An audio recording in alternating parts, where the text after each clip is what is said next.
Assalamu alaikum students. Our today's topic is molecular formula.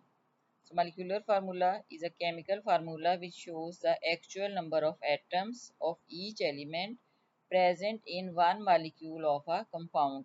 किसी भी compound के एक मॉलिक्यूल में जितने एटम्स प्रेजेंट होते हैं उसको रिप्रेजेंट करते हैं जिस फार्मूले से, उसको हम मॉलिक्यूलर फार्मूला कहते हैं. For example water. So water is a molecular compound and it has 2 hydrogen and 1 oxygen atom, जो हमें इसके molecular फार्मूला से पता चलता है. इसी तरह से अगर हम ग्लूकोज लें C6H12O6, ये इसका molecular फार्मूला है जिससे हमें पता चलता है कि इसमें 6 कार्बन एटम है, 12 हाइड्रोजन और 6 ऑक्सीजन एटम्स हैं. Molecular formula can be calculated by multiplying a whole number with empirical formula of that compound. So molecular formula find करने के लिए हमें दो चीज़ें पता होनी चाहिए. एक तो होल नंबर है जिसको n से रिप्रेजेंट करते हैं और दूसरा empirical फार्मूला. और इसके लिए हम जो फार्मूला यूज़ करेंगे वो है molecular formula is equal to n multiplied by empirical formula. अब ये जो n है it is a whole number, it can be any digit 2, 3, 4 and so on. और n को फाइंड करने के लिए हम जो फार्मूला यूज करते हैं वो है n is equal to molecular mass divided by empirical formula mass. यानी कि अगर हमें मॉलिक्यूलर मास पता हो, एम्पिरिकल फार्मूला मास पता हो तो हम n फाइंड कर सकते हैं, और जब हमें n और एम्पिरिकल फार्मूला पता हो तो हम मॉलिक्यूलर फार्मूला जो है इसको फाइंड कर सकते हैं. नेक्स्ट जो क्वेश्चन पेपर में अक्सर शॉर्ट क्वेश्चन आ जाता है वो इन दोनों फार्मूलाज का कंपैरिजन है, empirical formula and molecular formula. So empirical formula इससे पहले हमने लेसन में पढ़ा था और मॉलिक्यूलर फार्मूला आज पढ़ा है. इन दोनों का कंपैरिजन जो है वो शॉर्ट क्वेश्चन में जो आ सकता है वो यहाँ पे 4 to 5 पॉइंट्स जो हैं ये लिखे हैं. So empirical formula shows the simplest whole number ratio of atoms of each element present in the compound. So empirical formula simple whole number ratio बताता है, जबकि molecular formula actual number of atoms of each element in one molecule, तो उससे actual atoms जो है ये पता चलते हैं. Empirical formula give the simplest ratio of atom, molecular formula give the exact number of atoms. Empirical formula may be same as और different from the molecular formula.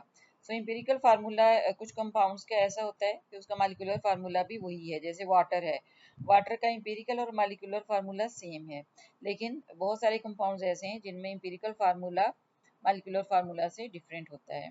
So molecular formula it is always the whole number multiple of empirical formula. Empirical formula की example है CH2O. CH2O जो है ये empirical formula है glucose का, जबकि इसका मॉलिक्यूलर फार्मूला है C6H12O6. Empirical formula is used to determine the simplest composition of a compound, while molecular formula is used to represent the actual composition of molecule. तो molecule में actual जो number of atoms हैं वो हमें इससे पता चलते हैं. तो मॉलिक्यूलर फार्मूला फाइंड करने के लिए जो बुक में एग्जांपल्स दी गई हैं अब हम उनको स्टडी करेंगे. Example 15.13. Benzene is represented by its empirical formula while its molecular mass is 78. Find molecular formula. तो यहाँ पर जो गिवन डाटा है इसमें हमें उन्होंने इसका एम्पिरिकल फार्मूला बताया है बेंजीन का, और इसका मॉलिक्यूलर मास जो है वो 78. ये दो चीज़ें जो है ये गिवन डाटा है और हमने इससे मॉलिक्यूलर फार्मूला फाइंड करना है. तो सबसे पहले हम एम्पिरिकल फार्मूला मास फाइंड करेंगे बेंजीन का.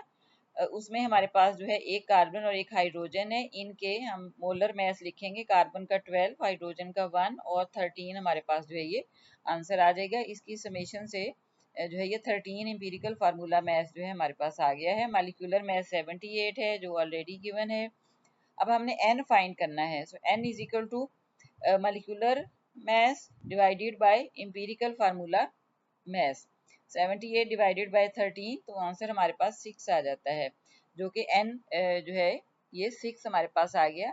अब मॉलिक्यूलर फार्मूला फाइंड करने के लिए हम जो है ये फार्मूला यूज करेंगे जिसमें n को एम्पिरिकल फार्मूला से मल्टीप्लाई करेंगे. तो n हमारे पास 6 है, 6 मल्टीप्लाइड बाय 6H.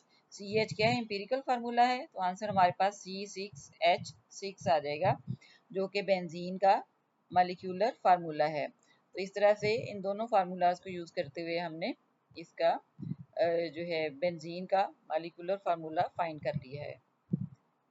नेक्स्ट एक और एग्जांपल है यहाँ पे 15.14 example. Glucose has an empirical formula CH2O and its molecular mass is 180 gram per mole. What will be its molecular formula? molecular formula हमने फाइंड करना है जिसका empirical formula दिया हुआ है और उसके साथ इसका molecular mass जो है वो भी given है। So given data हम लिख लेंगे। सबसे पहले हम जो है ये इसका empirical formula mass फाइंड करेंगे ग्लूकोज का। कार्बन 1 है तो 12 लिख देंगे, हाइड्रोजन 2 है 2 और ऑक्सीजन 1 है तो 16 इसका मोलर मास हमने लिख लिया। इनकी समेशन से हमारे पास आंसर 30 आया। 30 क्या है, एम्पिरिकल फार्मूला मास है ग्लूकोज का।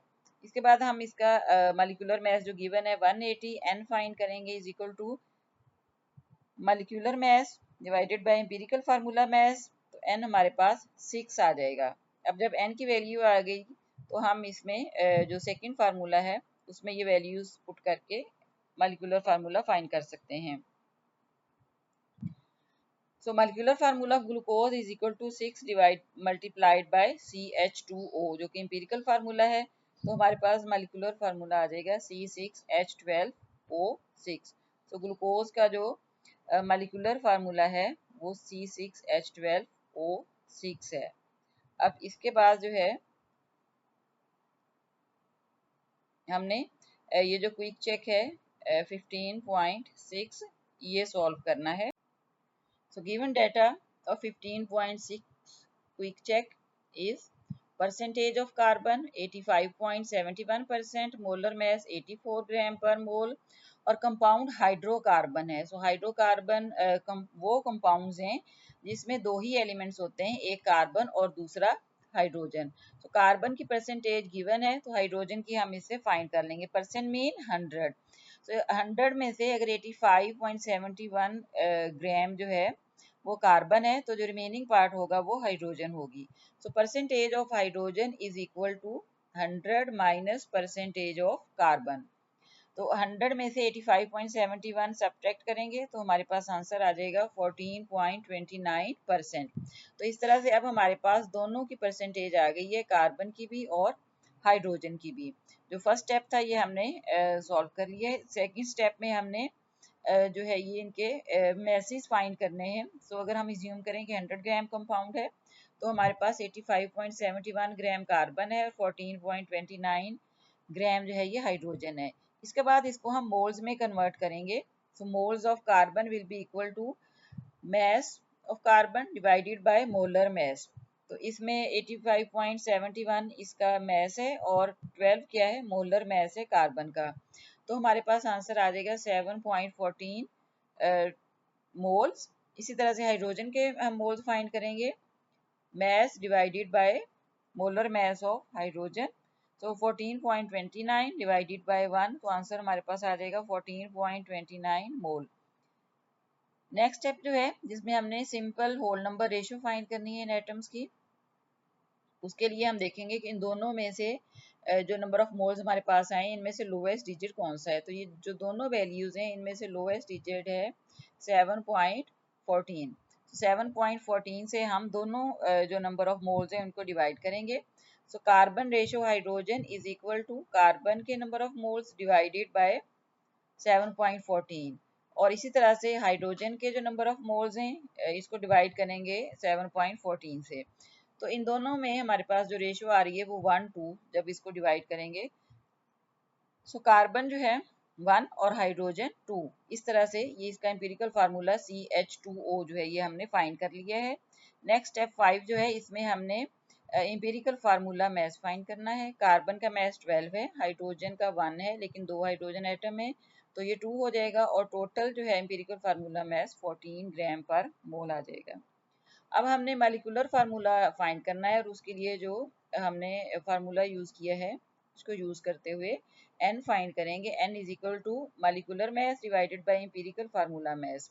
तो हमारे पास n की वैल्यू 6 आ जाएगी। अब इस n के साथ हम मल्टीप्लाई कर देंगे एम्पिरिकल फार्मूला को।